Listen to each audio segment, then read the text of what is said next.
tutorials, so just stick with me and we'll see how it turns out.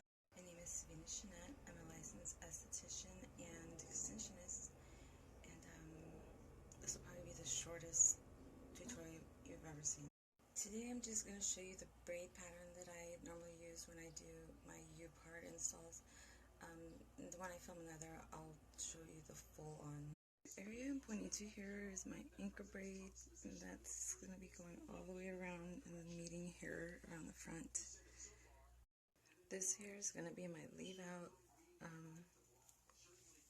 and that's just around the front. You can see I have a total of 5 braids, and they're all connected into the one. Here is my U-part I made last summer, I believe. Still in good shape. Here is my U-part I made last summer, I believe.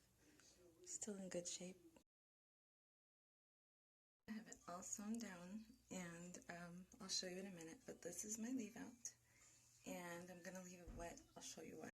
My leave-out is still wet. I'm going to apply some coconut oil and then just rub a little bit of the got-to-be-glued Ultra Glue. Almost done. I just have it sitting right now with water and coconut oil. I don't want to flat iron it, put on any heat, and I'll show you how everything turned out when it's done.